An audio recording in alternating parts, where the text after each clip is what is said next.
Le conditionnel passé. We have addressed le conditionnel présent in our previous video. If you want to watch it, you can click on it. And today would be for le conditionnel passé. So, in this video, we're going to be talking about how to conjugate le conditionnel passé. Of course, with examples. The right pronunciations of le conditionnel passé, uses of le conditionnel passé, and finally, classwork. C'est parti. Now, how do we conjugate le conditionnel passé? First of all, it is translated in English like I would have gone, I would have done, things like that. So to conjugate it, you definitely need to know the rules of Passé Composé as well as how the present conditional works. If you want to know how Passé Composé works, watch this video. If you want to know how le conditionnel présent works, watch this other video. I've done it all for you. Now, moving on. Basically, the rules of Passé Composé states that you use the verb être for verbs of movement, which is the famous acronym Dr. and Mrs. Van der Tramp, as well as pronominal verbs. And then you use avoir with every other verb that does not fall under these two categories. So basically, that same rule applies here. Also, do not forget the agreement rules of être, which is if it's a feminine subject, you add e.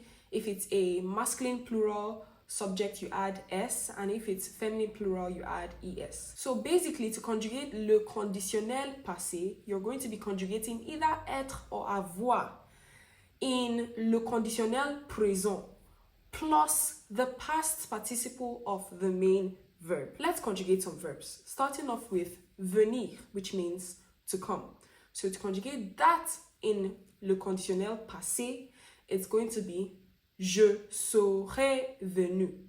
Now, we're using être because venir is the V in vander. It's part of the verbs of movement. So, je serais venu. Venu is the past participle. Tu serais venu. Il serait venu. Elle serait venue. Nous serions venus. Vous seriez venu. Il serait venu. Elle serait venue. Notice how I added e in brackets. That indicates that if the subject is feminine, you should just remove the bracket and add e. If it's a masculine subject, no need for e. Feminine plural, like in elle serait, I added es. Masculine plural, I added only s. Very important when writing.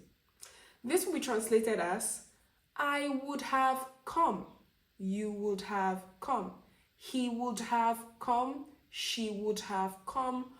We would have come. You would have come. And they would have come. Masculine and feminine. Let's move on to a pronominal verb. Let's conjugate a pronominal verb. Again, we're still going to use être. So let's take the verb se raser, which means to shave.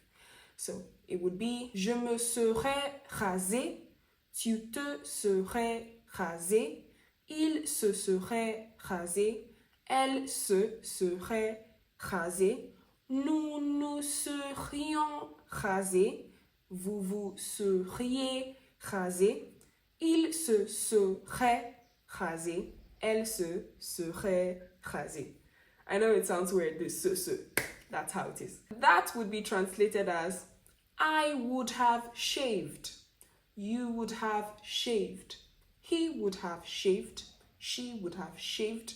We would have shaved. You would have shaved. And they would have shaved. Moving forward, let us conjugate the verb voir. So because voir doesn't fall under the verbs of movement or pronominal, you're going to use words avoir. So that would be j'aurais vu. Tu aurais vu.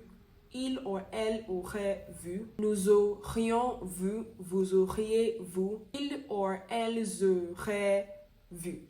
Notice how I wasn't adding e or s to the past participle. That is because with avoir, you do not do the agreement rules. That only applies to when you're using the auxiliary verb être. So this would translate to I would have seen. You would have seen. He or she would have seen. We would have seen, you would have seen, and they would have seen. Moving forward, let's talk about the uses of le conditionnel passé. It has a couple of uses, so buckle up. Number one, it is used to express regret. To talk about something that you wish you would have done, but you ended up not doing it. For example, Oh non, j'aurais acheté les billets quand ils étaient moins chers. Ça veut dire, oh no, I would have bought the tickets when they were less expensive, when they were cheaper. But you didn't. So this person wishes that they bought the ticket when it was cheaper, but they ended up not doing it. That is a regret. 2, it is used to talk about unverified information, to communicate an unverified information. Something that you're not sure it's true, but this is what you're hearing. For example, d'après ce que l'on sait, les parents auraient abandonné l'enfant dans l'appartement. Dans l'appartement. Which means, from what we know, the parents would have abandoned the child in the apartment. How mean.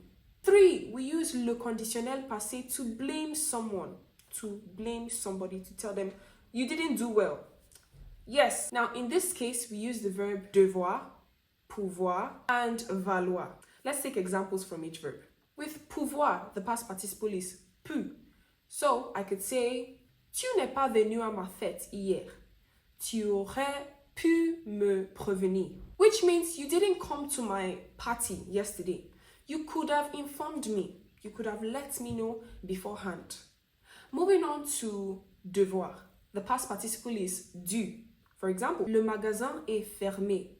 Tu aurais dû venir plus tôt. Ça veut dire, the store is closed. You should have come earlier. Too bad. Now, moving on to an example with valoir. This one gets a little tricky because it could either be followed by le subjonctif or infinitive. Let's take examples. Starting off with le subjonctif. If I say something like, les billets du spectacle sont finis. Il aurait mieux valu qu'on achète ces billets plus tôt. Do you see? Il aurait mieux valu que and on achète. That que was followed by acheter in le subjonctif, which means the show tickets are finished. It would have been worth better that we bought them earlier. Now let's take the same sentence using infinitive and not subjunctive. Les billets du spectacle sont finis. Il aurait mieux valu acheter ces billets plus tôt. Which means same thing.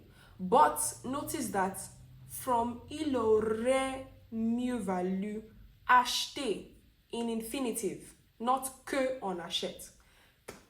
That's the difference. They both work. It's just based on preference. Now take note of the fact that when we used infinitive, there was no second subject. That's why we used infinitive. So it's important to know that if you're going to use subjunctive, it means you want to have a second subject in the second clause. That's why the second part was que on, which is different from the subject.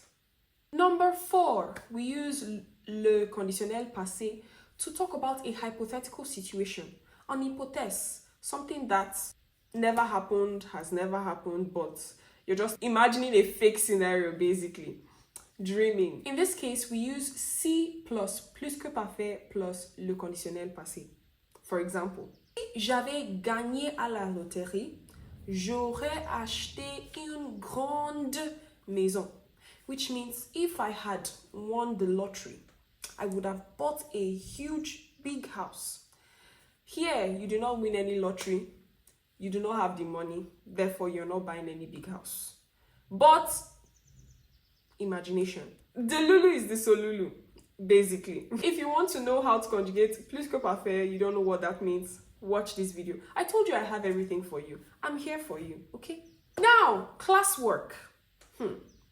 Classwork. How would you say, it was sunny yesterday?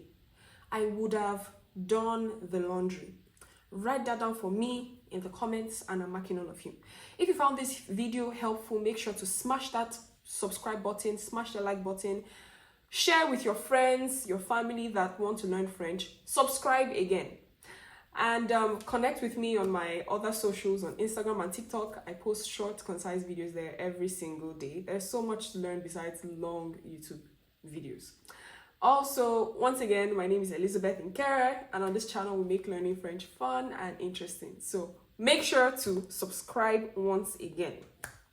And I will see you in the next video. À bientôt.